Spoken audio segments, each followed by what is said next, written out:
paz do Senhor Jesus Cristo a todos, bem-vindos ao canal Evangelho Verdadeiro, uma visão analítica. Se você ainda não é inscrito nesse canal, se inscreva e compartilhe esse conteúdo. Hoje eu gostaria de partilhar com vocês mais uma reflexão e eu gostaria de ilustrar essa reflexão fazendo a leitura da Palavra de Deus no Evangelho de Jesus Cristo, segundo escreveu Marcos, capítulo de número 4, versículo de número 35. Antes de eu fazer a leitura, eu gostaria de dizer que o título da nossa reflexão é O Centro da Vontade de Deus. Então vamos lá fazer a leitura. Naquele dia, sendo já tarde, disse-lhe Jesus: passemos para a outra margem. Deixando a multidão, eles o levaram consigo, assim como estava, no barco. Havia também com ele outros barquinhos. Ora, levantou-se grande temporal de vento, e as ondas se arremessavam contra o barco, de modo que já estava a encher-se.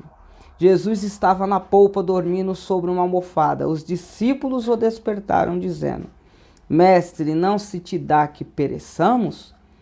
Ele, despertando, repreendeu o vento e disse ao mar: cala-te e aquieta-te. Então o vento se aquietou e houve grande bonança. Então ele disse aos seus discípulos: por que sois tão tímidos? Ainda não tendes fé? Eles sentiram grande temor e diziam uns aos outros: quem é este que até o vento e o mar lhe obedecem? Então está aqui a leitura da Palavra de Deus, que vai servir de pano de fundo para a nossa ilustração. E todo mundo conhece essa história.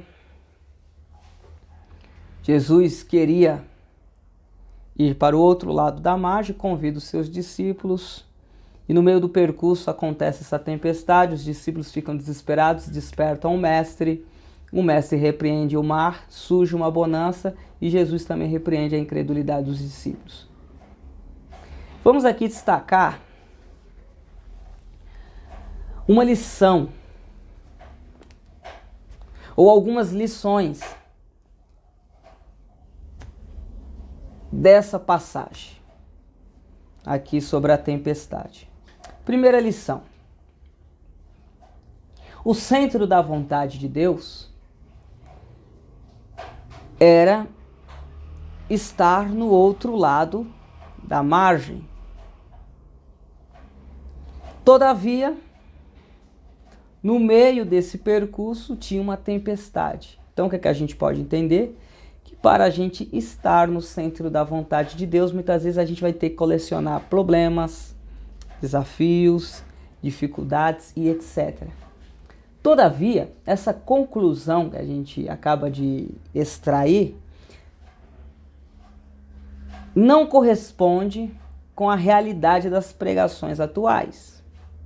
Porque as pregações atuais, elas estão fermentadas com um certo otimismo que não corresponde com a realidade bíblica e nem com a realidade dos planos de Deus, como nos revela a palavra do Senhor.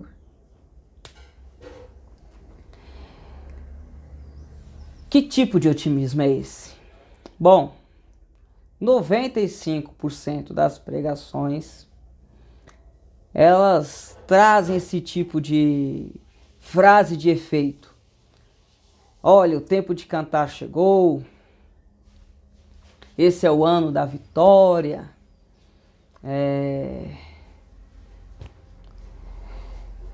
Enfim, vocês entenderam aqui, né? Essas duas frases aí já dá para a gente contextualizar o que a gente está querendo aqui dizer. Então, esse tipo de pregação não traduz a realidade da mensagem de Deus. Porque todo mundo que está na igreja busca estar no centro da vontade de Deus e não no centro da nossa vontade. Lembrando que um mandamento que Jesus Cristo colocou como destaque, enfatizou que ele era o maior de todos, era amar a Deus sobre todas as coisas, ou acima de qualquer coisa, até mesmo da nossa própria vontade. Então a gente temos que estar não no centro da nossa vontade, mas sim no centro da vontade de Deus. Bom, como isso aqui é uma reflexão, não é um estudo, então não dá para a gente explicar em detalhe o que é estar no centro da vontade de Deus, né? Não é o objetivo desse vídeo. O objetivo desse vídeo é trazer algumas reflexões sobre esse assunto. Então vamos lá.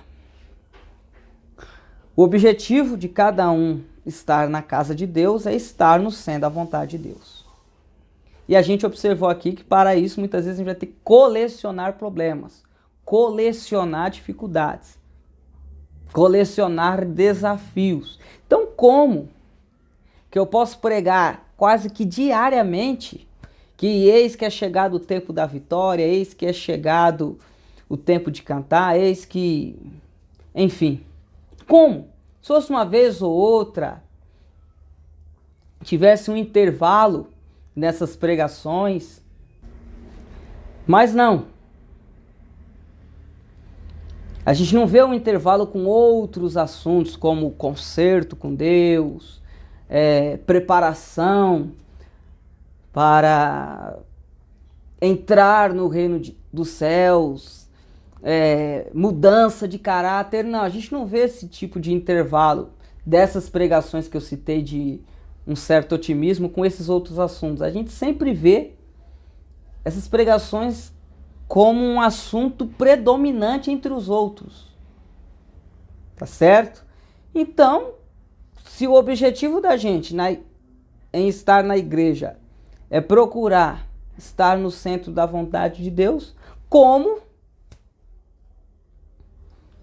a gente vai estar no centro da vontade de Deus se sempre a gente está vivendo em um mar de rosas? Pelo menos é prometido isso com essas pregações. E a gente observou que para estar no centro da vontade de Deus, muitas vezes a gente vai colecionar problemas, vai colecionar dificuldades. Então a gente já começa a ver a discrepância entre a realidade bíblica e essas pregações. Tá certo? Então, é necessário você entender esse detalhe, que muitas vezes a adversidade, a dificuldade ou o desafio, ele não é uma maldição, ele não é um mal em si. Ele é uma forma de providência de Deus para te conduzir ao centro da vontade de Deus. Então acaba sendo uma ferramenta de Deus. Acaba sendo, de fato, até mesmo uma bênção de Deus. Então muitas vezes a adversidade, ela tem o seu lado positivo. Ela tem o seu lado benéfico. E por que não é tratado nessas pregações? Pelo contrário.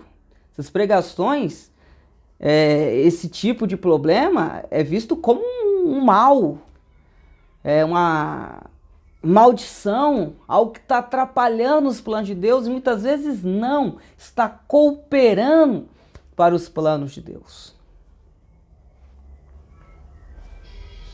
Tá certo? Então não que o tempo de cantar não seja bíblico, é bíblico.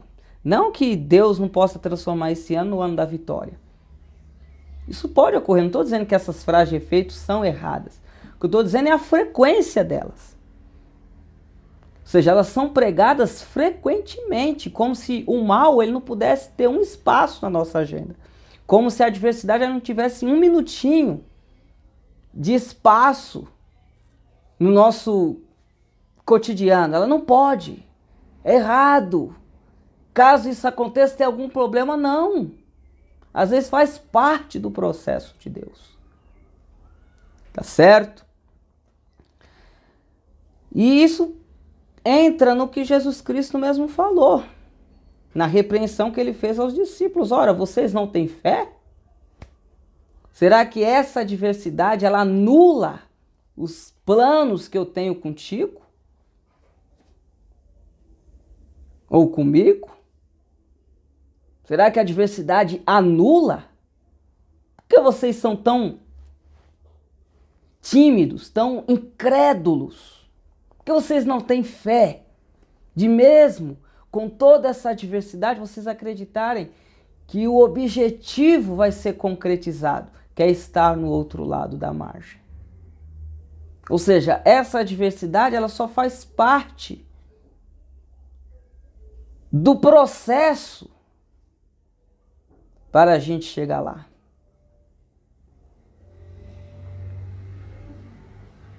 Ou seja, ela precisa ter um espaço na nossa agenda. Vários são os exemplos bíblicos. O que aconteceu com José? Era providência de Deus. O que aconteceu, muitas vezes, com Abraão? Era providência de Deus. O que aconteceu com outros homens de Deus, em termos de momentos de dificuldade? Era providência de Deus. Deus estava trabalhando primeiramente neles, para depois trabalhar através deles. Então, irmãos, com isso eu quero concluir aqui a nossa reflexão dizendo: ora, é necessário a gente entender que os desafios, as adversidades, as dificuldades, elas fazem parte do processo. Então, não posso excluir esses eventos da agenda de um homem ou de uma mulher de Deus. E não posso trazer também essa conotação de que é uma desgraça isso acontecer. Ou quando isso acontece, é uma desgraça. Não. É ruim, traz o sofrimento, traz a melancolia, todavia, promove um bem-estar maior. Quer a gente chegar ao centro da vontade de Deus. Tá certo? Então, vamos começar a observar que esse movimento de oba-oba desse tipo de pregação não corresponde à realidade bíblica. Essas mensagens de otimismo, elas têm que existir, mas na sua dose equilibrada. E não nesse desajuste que a gente está observando nos nossos dias, tá certo? Que Deus abençoe cada um de vocês.